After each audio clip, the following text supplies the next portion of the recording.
નમસ્કાર દર્શક મિત્રો, આપ જોઈ રહ્યા છો નિર્માણ ન્યૂઝ. હું ધ્રુવી ત્રિવેદી આપ સૌનું સ્વાગત કરું છું. સમાચાર પર વિગતવાર નજર કરીને સૌપ્રથમ શરૂઆત કરીએ તો રાષ્ટ્રીય સ્વયંસેવક સંઘના સરસંઘ સંચાલક મોહન ભાગવતે આરએસએસના 96મા સ્થાપના દિવસ પર નાગપુરમાં શસ્ત્ર પૂજા કરી હતી. આ પ્રસંગે નાગપુરમાં થઈ રહેલા આરએસએસના કાર્યક્રમમાં સંઘ પ્રમુખ મોહન ભાગવતે સંબોધન કરતા કહ્યું કે તેમના સંબોધનમાં તેમણે ભાર મૂક્યો કે દેશની યુવા પેઢીને ભારતના ઇતિહાસનું જ્ઞાન હોવું જોઈએ, કારણ કે એમાંથી શીખીને આગળ વધી શકાય. તેમણે પાકિસ્તાન અને ચીનના વલણ, સાયબર સિક્યોરિટી, જમ્મુ કાશ્મીરમાં હિન્દુઓ પર હુમલા, વસ્તી નિયંત્રણની પણ વાત કહી હતી. વધુમાં તેમણે શું કહ્યું, આવો સાંભળીએ. तो जनसंख्या नीति तो होनी चाहिए. अपने यहाँ विचार हुआ है, एक परिवार में 2.1 ऐसा कहा है ना, 2 बालक रहे, ऐसा विद्वानों ने मिलकर निश्चित किया, सरकार ने उसको स्वीकार किया, ये सब हुआ है. लेकिन हमको लगता है कि एक बार फिर विचार कर लेना चाहिए, क्योंकि 2 बातें, सारी बातों का विचार करना. अभी हमारे देश में, हमारा युवाओं का देश है, 56-57% युवा है. 30 साल के बाद ये सब बूढ़े बनेंगे, उनको खिलाने के लिए भी हाथ लगेंगे. कितने हाथ लगेंगे, कितने लोगों को खिला सकेंगे, और उस समय जितने लोगों को खिलाना है उसके लिए काम करने वाले कितने लगेंगे, दोनों बातों का विचार करना पड़ेगा. इतना हम बढ़ेंगे तो पर्यावरण कितना झेल सकता है. हमारी माताएं उस दृष्टि से कितनी सक्षम है, उनको खुद के पैरों पर खड़ा रखने का सामर्थ्य, उनका सशक्तिकरण कितना हुआ है, वो कितनी प्रबुद्ध है, हम उनको कैसा ऐसा बना सकते. एक 50 साल आगे तक का विचार करके एक नीति बनानी चाहिए, और उस नीति को सब पर समान रूप से लागू करना चाहिए. क्योंकि जैसे जनसंख्या एक समस्या बन सकती है, वैसे जनसंख्या का असंतुलन भी समस्या बनती है. अभी तो कोरोना में बालकों के हाथ में भी मोबाइल आ गया, और ऑनलाइन तो देख ही रहे, और क्या देखते क्या नहीं इसका कोई नियंत्रण नहीं, और ओटीटी प्लेटफॉर्म पर क्या दिखाना इसका भी कोई नियंत्रण नहीं. देश में तरह तरह के नशीले पदार्थ आते, उनकी आदतें बढ़ रही है. वो कैसे रोकी जाए, कैसा हो, पता नहीं. उच्च वर्ग से लेकर तो बिल्कुल आखिरी आदमी तक, समाज के जितने भी स्तर है, सब में भयंकर व्यसन. और उस व्यापार से आने वाला पैसा किसके हाथ में जाता है, हम सबको पता है. देश विरोधी कार्यों में उसका उपयोग होता है. सीमा पार के देश उसको प्रोत्साहन करते हैं. ऐसी सारी बातें चल रही है, और अनियंत्रित बातें भी बढ़ रही है. बिटकॉइन जैसी करेंसी है, किस राष्ट्र का, किस नियम का उस पर नियंत्रण है, मुझे नहीं पता. एक स्पर्धा खड़ी हो रही है. इन सब बातों को नियंत्रित करना, समाज के हित में चलाना, ड्रग्स जैसे व्यसनों का पूर्ण निराश हो इसका प्रयास करना, ये शासन को करना चाहिए, करना पड़ेगा.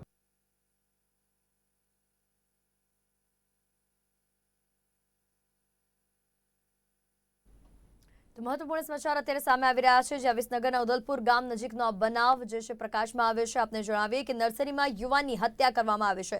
હરેશ રાવળ નામના ઈસમે હત્યા કરી હોવાની માહિતી અત્યારે સામે આવી રહી છે.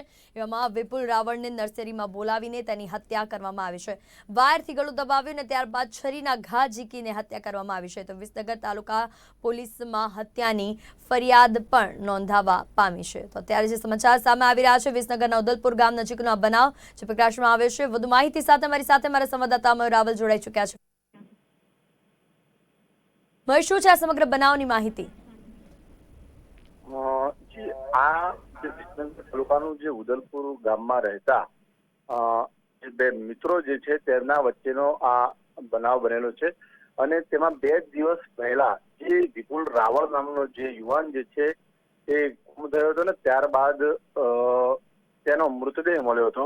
અને જ્યારે આ બાબતે પોલીસે તપાસ હાથ ધરી ત્યારે માલુમ પડ્યું કે હરેશ રાવળ નામના ઈસમે તેને ફોન કરી સાંજના સમયે બોલાવ્યો હતો, અને ત્યારબાદ જે હરેશ રાવળનો ફોન પણ બંધ આવી રહ્યો છે અને વિપુલનો પણ ફોન બંધ આવતો હતો, પરંતુ જ્યારે આ મૃતદેહ મળ્યો અને તેની પ્રાથમિક જે તપાસ હાથ ધરવામાં આવી ત્યારે તે ઉદલપુર નજીક એક જે નર્સરી આવેલી છે ત્યાં આગળ આ બનેલો જે બનાવ છે ત્યાં આગળ આ મૃતક વિપુલ ના ગળા ઉપર વાયરથી ગળું દબાવી અને હત્યા કરવાનો પ્રયાસ પ્રથમ જોવા મળ્યો હતો અને ત્યારબાદ જે છરીના ઘા ઉપરા છાપરી જે વિપુલને મારવામાં આવ્યા હતા અને તેના જ કારણે આ વિપુલનું મોત થયું છે.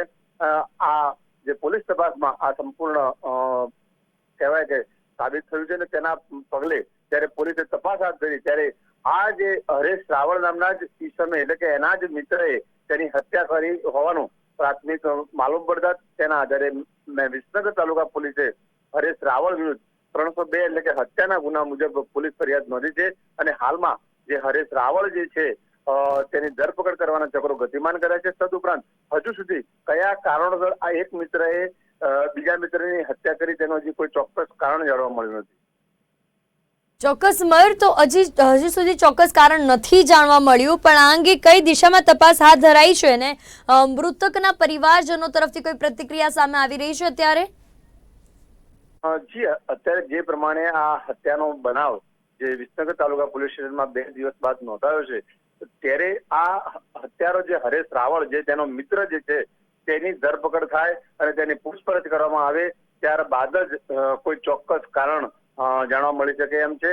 કારણ કે જ્યાં સુધી હરેશ રાવળ કોઈ વિગત કહેશે નહીં ત્યાં સુધી પોલીસને આ બાબતને કોઈ જ વાળ મળી શકે એમ છે નહીં. જ્યારે બીજી તરફ આ વિપુલ રાવળ જે છે તેને લગભગ 1 સપ્તાહ પહેલા પણ કોઈના સાથે મારામારી થઈ હતી. તેના પગલે પરિવારજનોએ આ અંગે પૂછપરછ કરી હતી, પરંતુ વિપુલ રાવળે આ તમામ બાબતે પરિવારને નનૈયો ભણ્યો હતો કે કોઈ જ બબાલ થઈ નથી, હું પડી ગયો છું, એવા પ્રકારના અલગ અલગ બહાના બતાવી અને આ સમગ્ર જે મામલો જે છે એ પરિવારને બતાવવાનો ટાળ્યો હતો અને ત્યારબાદ તે હાલમાં હત્યાનો ભોગ બન્યો છે. જી ચોક્કસ મયુર, સમગ્ર માહિતી સાથે આપ અમારી સાથે જોડાયા તે બદલ આપનો આભાર. તો વિસનગરના ઉદલપુર ગામ નજીકનો આ બનાવ છે જેની સમગ્ર માહિતી અત્યારે સામે આવી રહી છે, જ્યાં એક યુવાનની હત્યા કરવામાં આવી છે. વિપુલ રાવળને નર્સરીમાં બોલાવીને હરેશ રાવળ નામના ઈસમે તેની હત્યા કરી છે. વાયરથી ગળું દબાવીને ત્યારબાદ છરીના ઘા ઝીકીને આ યુવાનની ક્રૂરતાપૂર્વક હત્યા કરવામાં આવી છે. તો વિસનગર તાલુકા પોલીસ મથકમાં હત્યાની ફરિયાદ નોંધાઈ છે. જોકે હત્યા પાછળનું હજુ કોઈ ચોક્કસ કારણ નથી સામે આવી રહ્યું, પણ તપાસનો ધમધમાટ શરૂ કરાયો છે.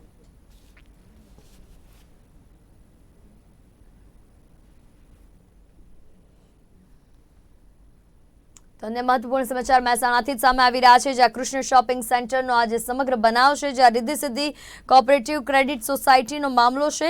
મેનેજર જલ્પા પંડ્યાએ 4.44 લાખ રૂપિયાની ઉચાપત કરી છે. મહેસાણા એ ડિવિઝન પોલીસ સ્ટેશનમાં આ અંગેની ફરિયાદ નોંધાવવામાં આવી છે. તો કૃષ્ણ શોપિંગ સેન્ટરનો આ બનાવ છે કે જ્યાં રિદ્ધિ સિદ્ધિ કોઓપરેટિવ ક્રેડિટ સોસાયટીનો આ મામલો છે, જ્યાં મેનેજર જલ્પા પંડ્યા, મેનેજરનું નામ જલ્પા પંડ્યા હોવાનું સામે આવ્યું છે અને તેણે 4.44 લાખ રૂપિયાની ઉચાપત કરી છે. જો કે આ પહેલા તેણે કોઈ ઉચાપત કરી છે કે કેમ, આ સિવાય ને કોણ કોણ સંડોવાયેલું છે તે તમામ બાબતે તપાસ ચાલુ છે. વધુ માહિતી સાથે મયુર રાવલ અમારી સાથે જોડાયેલા છે. મયુર, આ જે આખો મામલો છે લૂંટનો, રૂપિયા ઉચાપત કરવાનો, શું છે તેની માહિતી? જી, આ જે સમગ્ર જે ઘટના જે છે, સમગ્ર જે મામલો જે છે રિદ્ધિ સિદ્ધિ કોઓપરેટિવ ક્રેડિટ સોસાયટીનો, તેમાં જે જલ્પા પંડ્યા નામની જે યુવતી એટલે કે મહિલા મેનેજર તરીકે ઘણો લાંબા સમય સુધી ફરજ બજાવી હતી અને તેને વર્ષ 2013 થી 2015 એટલે કે લગભગ 8 વર્ષ પહેલા આ જે સમગ્ર જે ગુનાને અંજામ આપ્યો છે એ 8 વર્ષ પહેલાનો છે. પરંતુ જ્યારે આ ક્રેડિટ સોસાયટીના જે મંડળીના જે બીજા અન્ય જે સત્તાધીશ કહેવાય એટલે કે ડિરેક્ટરો, ચેરમેન જે કહેવાય, તેમણે આ જે મંડળીના હિસાબો જ્યારે ચેક કરાવ્યા ત્યારે સમગ્ર મામલો પ્રકાશમાં આવ્યો અને તેમાં જે જલ્પા પંડ્યા પોતે જે ક્રેડિટ સોસાયટીમાં મેનેજર તરીકે ફરજ બજાવતા હતા અને તેમણે આ હોદ્દાનો દુરુપયોગ કરી અને રૂપિયા 4.44 લાખની ઉચાપત કરી હોવાનું પ્રાથમિક બહાર આવ્યું છે અને તેના જ પગલે કહી શકાય કે 8 વર્ષ બાદ આ જે સમગ્ર મામલે મહેસાણા શહેર એ ડિવિઝનમાં પોલીસ ફરિયાદ નોંધવામાં આવી છે.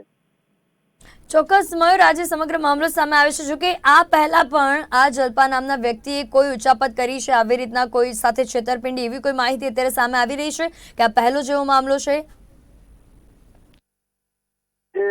જે સમગ્ર ઘટના જે હિસાબ કિતાબની જે કહેવાય કે જ્યારે તપાસ કરવામાં આવી અને તે દરમિયાન આ જે સમગ્ર મામલો ઊંચા પદનો પ્રકાશમાં આવ્યો છે અને કદાચ હજુ પણ જે તેમની ફરજ દરમિયાન કહી શકાય કે હજુ પણ તે અંગે પોલીસ તપાસ કરશે અને કદાચ અન્ય ઉચાપત પણ કરી હોવાની જે શક્યતાઓ દેખાઈ રહી છે અને તેના જ પગલે આ જે જગદીશ દરજી નામના જે તેમના જે ડિરેક્ટર છે તેમણે આ પોલીસ ફરિયાદ નોંધાવી છે અને કદાચ આવનારા સમયમાં પોલીસ તપાસમાં વધુ પણ ઉચાપત થયું હોવાનું ખુલવાની પણ સંભાવના સેવાઈ રહી છે.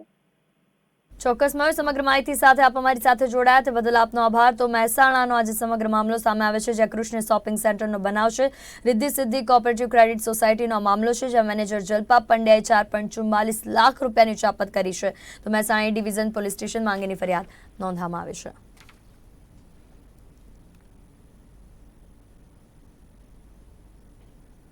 સમાચારમાં આગળ વાત કરીએ તો કેન્દ્રીય ગૃહમંત્રી અમિત શાહ અંડમાન નિકોબાર પહોંચીને પોર્ટ બ્લેગર સેલ્યુલર જેલનું નિરીક્ષણ કર્યું છે. આ તે જેલ છે જે આઝાદી પહેલા વીર સાવરકર કેદી હતા. પોર્ટ બ્લેગર જેલમાં અમિત શાહે સંબોધનમાં કહ્યું કે સાવરકરે સેલ્યુલર જેલને તીર્થસ્થાનમાં બદલી દીધી. તેમણે દુનિયાને સંદેશ આપ્યો છે કે તમે જેટલી ઈચ્છો એટલી યાતનાઓ સહન કરી શકો છો, પરંતુ તેના અધિકારીઓને અવરોધક ન કરી શકો. આઝાદી કા અમૃત મહોત્સવ કાર્યક્રમ હેઠળ શાહે સેલ્યુલર જેલમાં સ્વતંત્રતા સેનાનીઓને યાદ કર્યા અને તેમને નમન કર્યા.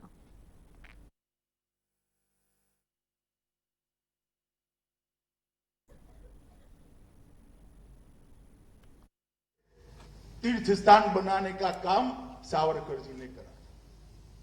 उन्होंने पूरी दुनिया में एक संदेश दिया कि कितने भी जुर्म कर लो, कितनी भी यातनाएं दे दो, कितने भी अमानवीय बर्ताव कर लो, मगर मेरे अधिकार को आप रोक नहीं सकते और मेरे देश को स्वतंत्र करने का मेरा अधिकार है, ये जन्मसिद्ध अधिकार है.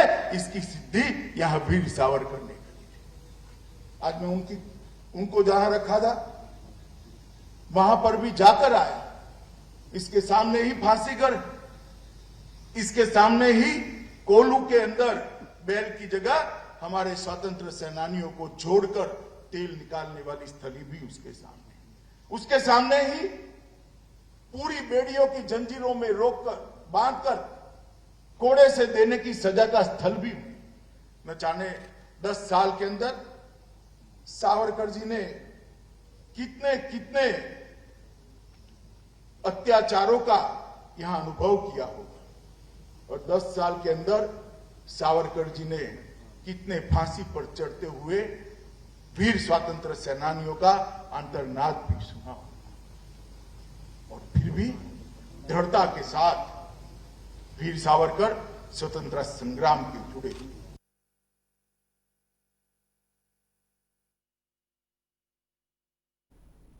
તો અંગદાન એ મહાદાન કહેવાય છે, ત્યારે અમદાવાદમાં રહેતા અરુણભાઈ પ્રજાપતિએ હાથનું અંગદાન કર્યું હતું. તેમજ અંગદાન પહેલા અરુણભાઈને બ્રેઇન ટ્યુમર હોવાના કારણે બ્રેઇન ડેડ જાહેર કરાયા હતા. ત્યારબાદ પરિવારજનોએ અંગદાનનો નિર્ણય લીધો હતો. અંગદાન કરેલો હાથ મુંબઈની ગ્લોબલ હોસ્પિટલમાં પ્રત્યારોપણ કરવામાં આવ્યો. અંગદાનથી 5 લોકોને જીવનદાન મળશે. અંગદાન કરાયેલા હાથને સમયસર પહોંચાડવા સિવિલ હોસ્પિટલથી એરપોર્ટ સુધી ગ્રીન કોરિડોર બનાવવામાં આવ્યો હતો.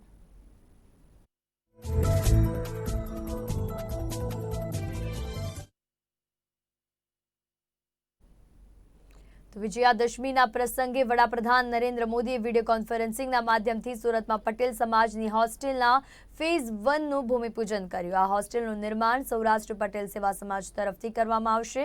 તેઓએ દેશવાસીઓને વિજયાદશમીની શુભેચ્છા પણ પાઠવી. તેમણે જણાવ્યું કે શિક્ષણ જ સમાજના સશક્તિકરણનું માધ્યમ છે.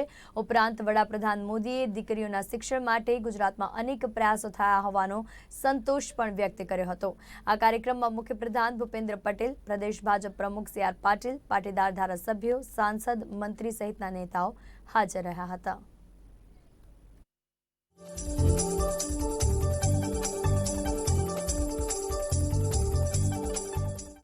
सौराष्ट्र पटेल सेवा समाज द्वारा आज विजयादशमी के अवसर पर एक पुण्य कार्य का शुभारंभ हो रहा है।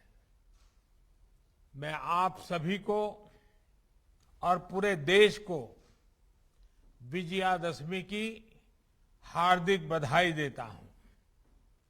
सौराष्ट्र पटेल सेवा समाज द्वारा शिक्षा के क्षेत्र में आज की गई ये पहल भी इसी कड़ी का एक हिस्सा है। आज फेज 1 हॉस्टल का भूमि पूजन हुआ है। मुझे बताया गया है कि साल 2024 तक दोनों फेज का काम पूरा कर लिया जाएगा। कितने ही युवाओं को, बेटे बेटियों को आपके इन प्रयासों से एक नई दिशा मिलेगी, उन्हें अपने सपनों को साकार करने का अवसर मिलेगा। मैं इन प्रयासों के लिए सौराष्ट्र पटेल सेवा समाज को और विशेष रूप से अध्यक्ष श्री कांजी भाई को भी और उनकी सारी टीम को बहुत बहुत बधाई देता हूं। शिक्षण ए विकासનો મુખ્ય આધાર છે। આજની યુવા પેઢી વિશ્વ સમકક્ષ શિક્ષણ મેળવી ગ્લોબલ યુથ બને તેવી નેમ સાથે પ્રધાનમંત્રીશ્રીએ જ્ઞાન શક્તિનો મહિમા કર્યો છે। જ્ઞાન શક્તિના અદના સેવા કાર્યમાં આજે સમાજ શક્તિ પણ જોડાઈ છે, તે સોનામાં સુગંધ બળ્યા જેવું કામ છે। પટેલ સમાજની નિર્માણ ક્ષમતા સાથે મળીને આગળ વધવાની અને બંધુત્વની ભાવનાનું સાદશ્ય ઉદાહરણ સરદાર ધામ અને કેળવણી ધામ પછી સૌરાષ્ટ્ર પટેલ સેવા સમાજ દ્વારા સુરતમાં પટેલ સમાજના ઇતિહાસમાં પ્રથમવાર 200 કરોડના ખર્ચે 1000 ભાઈઓ અને 500 બહેનો માટે નિર્માણ થનાર આ હોસ્ટેલ ફેઝ 1 નું ભૂમિપૂજનને પૂરું પાડ્યું છે। સૌનો સાથ, સૌનો વિકાસ, સૌનો વિશ્વાસ સૂત્રનું આજે સાકાર કર્યું છે। પટેલ સમાજ પણ સૌના વિશ્વાસ, સૌના સાથથી આગળ વધીને ગુજરાતનો સૌથી શક્તિશાળી સમાજ બન્યો છે। પથ્થરમાંથી પાણી કાઢવાની તાકાત આ સમાજની આગવી તાસીર છે। આપણી ભાવિ પેઢી ઉજ્જવળ આવતીકાલ સમાન દીકરા દીકરીઓને જ્ઞાન સંપદાથી સમૃદ્ધ કરી જ્ઞાન વિજ્ઞાનની 21મી સદીમાં ગુજરાતને અગ્રેસર રાખવાની સરકારની નેમમાં આજે સૌરાષ્ટ્ર પટેલ સમાજે આ હોસ્ટેલના ભૂમિપૂજનથી ખભે ખભો મિલાવવાનું કામ કર્યું છે।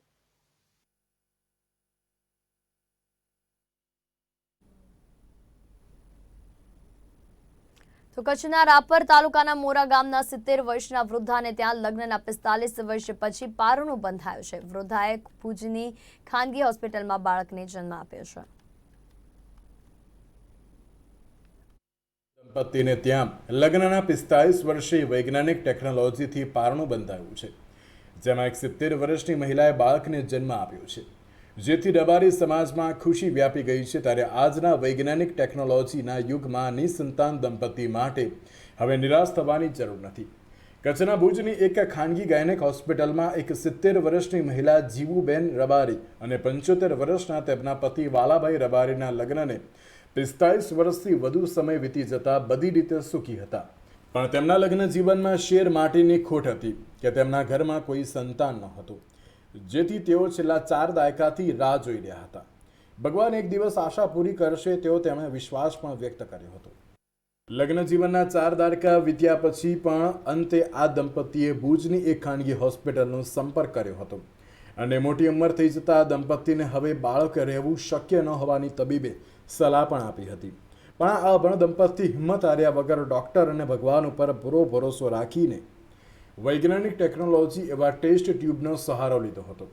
કોરોના મહામારી વચ્ચે જીવુબેન રબારીએ ટ્રીટમેન્ટ પણ શરૂ કરી હતી। આ ટ્રીટમેન્ટના અંતે જીવુબેન રબારીએ પુત્રને જન્મ આપતા વૃદ્ધ દંપતી સહિત પરિવારમાં ખુશી વ્યાપી ગઈ હતી। અને જે આ દર્દી અમારા ઘર 2 વર્ષ પહેલાં જ્યારે બતાવવા આવ્યો ત્યારે બહુ આશા લઈને આવ્યો હતો અને બહુ મોટી ઉંમર હતી, એટલે અમારા તરફથી ચોખ્ખી અમને ના પાડવામાં આવી હતી કે તમારી ઉંમર મોટી છે, બાળક રાખવાથી તમને બાળક રહેશે જ નહીં, તમને કોઈ શક્યતા જ નથી અને બાળક રાખશો તો તમને પણ તકલીફ થઈ શકે। પણ એ બેનને માતૃત્વ ધારણાની એટલી બધી તીવ્ર ઈચ્છા હતી, એવી ઝંખના હતી કે જે થાય હવે આ ઉંમરે મરી જાઉં તો વાંધો નથી, પણ મને ગમે તેમ કરીને બાળક થઈ જાય ને એવું કંઈ કરી દો કે એટલે આપણે એમની ઉંમર જોતાં રિક્વેસ્ટ કરી ના પડી, પણ એ લોકોને અમે પણ પોતે લાગણીમાં આવી ગયા અને એમના માટે અમે ટેસ્ટ ટ્યુબ બેબી દ્વારા જે લોકોને બાળક થતા નથી એ પદ્ધતિથી એમને એનું બાળક કર્યું અને એમને બાળકનો જન્મ થયો, દીકરાનો જન્મ થયો. બહુ જ મોટી ઉંમર છે, માતા તંદુરસ્ત છે, બાળક પણ બિલકુલ તંદુરસ્ત છે. અને જે આધુનિક ટેકનિક છે, જે IVF ટેકનિક કહેવાય છે, એ કચ્છમાં જ આપણે 10 વર્ષ પહેલાં આપણે શરૂ કર્યું કે જે કચ્છના દર્દીઓ જે બહાર મોટા શહેરોમાં જાય છે અને આટલા ખર્ચાઓ થાય છે, ખર્ચાઓ તો બધા ટેકનિક થતા જ હોય છે, પણ સ્ટીલ આપણે ગામમાં ને પણ ઘરમાં જ બધું અહીંયા થતું હોય તો આપણે લાગણીથી ટ્રીટમેન્ટ કરીએ અને લોકોને કચ્છની પ્રજાને અને કચ્છના લોકોને અહીં સારવાર મળી રહે એ હેતુથી આપણે શરૂઆત કર્યું હતું અને ફૂલ આપણે બહુ જ સારો પ્રતિસાદ મળ્યો છે અને કચ્છની પૂરી જનતાને બહુ જ આશીર્વાદ મળ્યા છે આપણને. રાપરના મોમાય મોરા ગામની નજીક મોરા ગામમાં રબારી સમાજમાં આ સમાચાર સાંભળીને કુદરત અને વૈજ્ઞાનિક ટેકનોલોજી ઉપર વિશ્વાસનો પાર રહ્યો ન હતો. 75 વર્ષના માલધારી વાલાભાઈ રબારી પોતે આ ઉંમરે પિતા બનતા પ્રભુ અને ડોક્ટરનો પણ આભાર વ્યક્ત કર્યો હતો. તો જીવુબેન રબારીના ચહેરા ઉપર આ ઉંમરે ભગવાનને શેર માટેની ખોટ પૂરી કરતા બાળકનું નામ પણ લાલો રાખ્યું હતું. બ્યુરો રિપોર્ટ, નિર્માણ ન્યૂઝ, કચ્છ.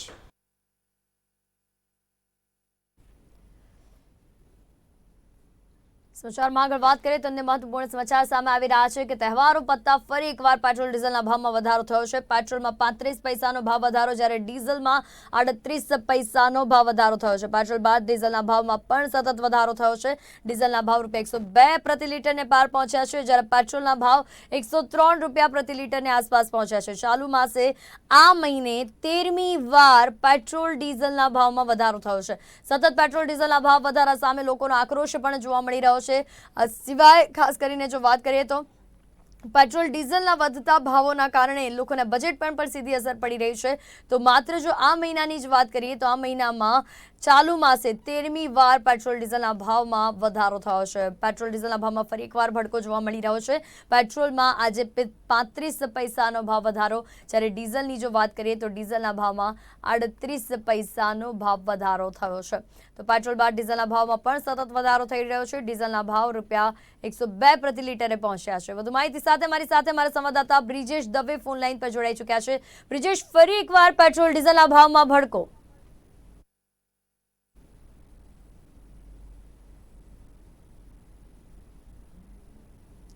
બ્રિજેશ, ફરી એકવાર પેટ્રોલ ડીઝલના ભાવમાં ભડકો જોવા મળી રહ્યો છે, શું માહિતી? તેના ભાવમાં ઘણો વધારો થયો છે.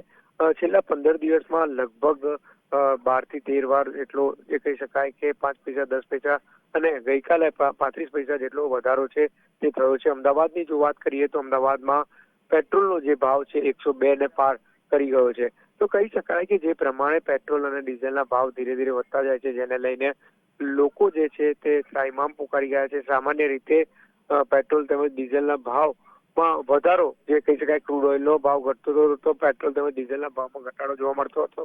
તો અત્યારે પેટ્રોલ તેમજ ડીઝલના ભાવને વધારાને લઈને સામાન્ય વર્ગની જે કમર છે તે તૂટી ગઈ છે અને સાથે જ પેટ્રોલ તેમજ ડીઝલના ભાવને લઈને તમામે તમામ ચીજ વસ્તુઓ જે છે તે મોંઘી થઈ છે. તો જ્યાં સુધી પેટ્રોલ તેમજ ડીઝલના ભાવ ઘટશે નહીં ત્યાં સુધી સામાન્ય માણસ તેમજ મધ્યમ વર્ગ માણસની કમર તૂટી જાય તેવો ભાવ વધારો અત્યારે અસહ્ય જોવા મળી રહ્યો છે.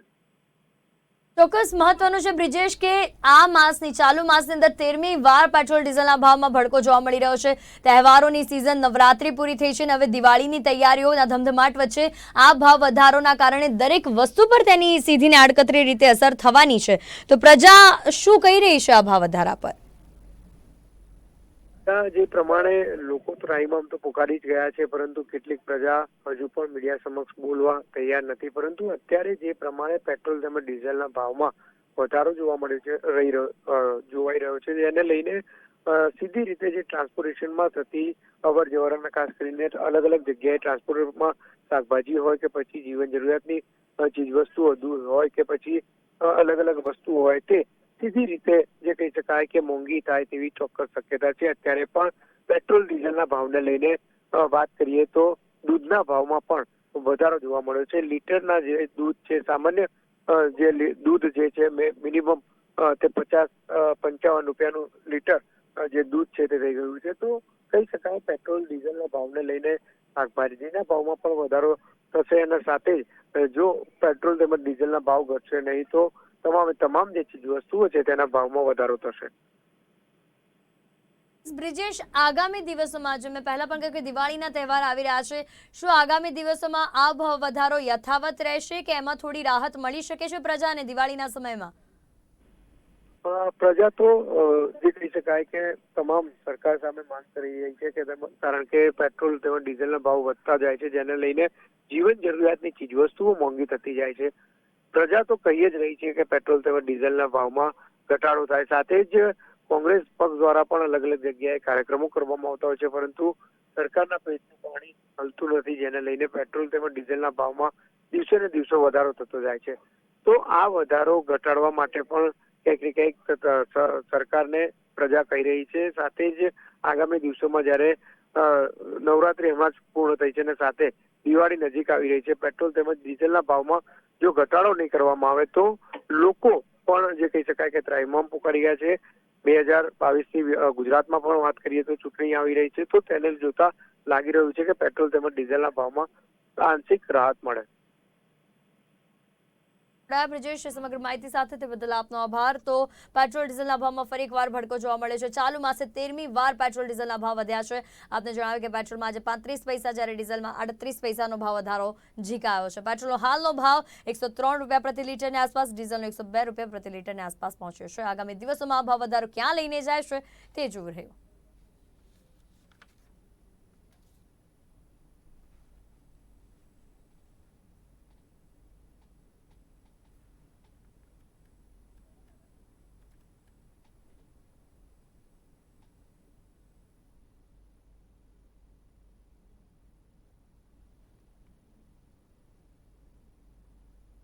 તો કચ્છની ધરતી પર આજે 89 વર્ષ જૂની ઐતિહાસિક ઘટનાનું પુનરાવર્તન થયું છે, કારણ કે જીપીએસ લોકેશન કે અન્ય કોઈ ટેકનોલોજીનો ઉપયોગ કર્યા